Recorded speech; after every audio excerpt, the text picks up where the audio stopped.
Il y a Angélique Kidjo et il y a toujours Olympe Belliquenum. Un siècle. Le mot paraît immense lorsqu'il s'applique à une vie. Il devient presque vertigineux lorsqu'il s'applique à une vie d'écrivain.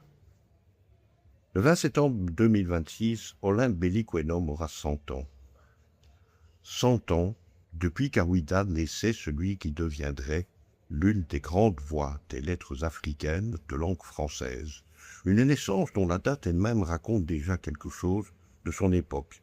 L'écrivain a expliqué qu'un jugement supplétif le donnait né en 1928 à Cotonou, tandis que lui-même retenait le 20 septembre 1926 à Ouida. 2 dates pour un homme qui aura traversé plusieurs mondes. Le Dahomey colonial, les indépendances, les enthousiasmes et les désillusions africaines, les grandes espérances littéraires, les dictatures, les bouleversements du continent, et cette étrange époque contemporaine où l'on peut publier un livre en quelques secondes, mais où il faut parfois une vie entière pour écrire 1 heure. Bien entendu, Belliquenum, lui, a choisi la seconde voie. Écrivain, journaliste, critique littéraire, il appartient à cette génération qui n'a pas seulement écrit l'Afrique. Elle a contribué à faire entendre sa voix dans une littérature mondiale qui longtemps regardait le continent depuis l'extérieur. Son nom reste particulièrement attaché à Un piège sans fin, roman majeur publié en 1960, mais aussi au Chant du lac, L'Initié, As-tu vu Cocoli, et à une œuvre qui n'a jamais cessé d'interroger les rapports entre tradition et modernité, individu et société, Afrique et Occident, mémoire et pouvoir. Chez lui, la littérature n'est jamais une décoration posée sur l'existence. Elle est une manière de regarder le monde dans des yeux.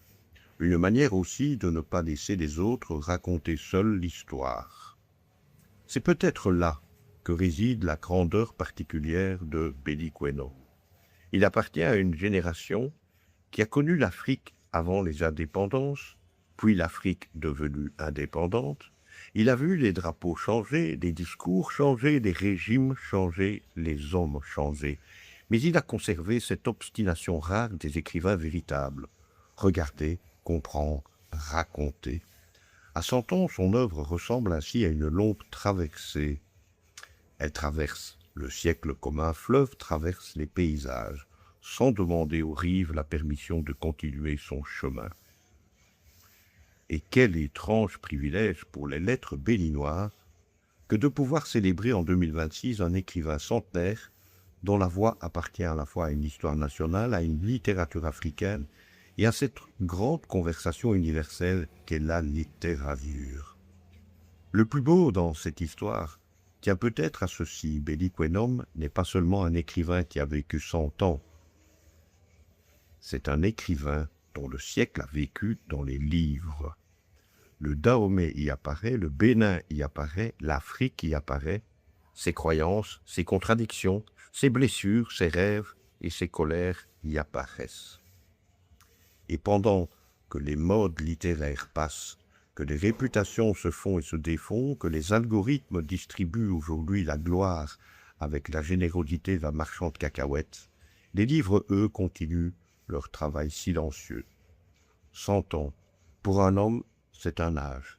Pour une œuvre, c'est une bibliothèque. Et pour la littérature africaine, c'est un témoin encore debout. Le 20 septembre prochain, il ne faudra pas donc seulement souhaiter un joyeux anniversaire à Olympe Belliquenum. Il faudra surtout ouvrir ses livres. Parce qu'un écrivain, ne vieillit jamais tout à fait.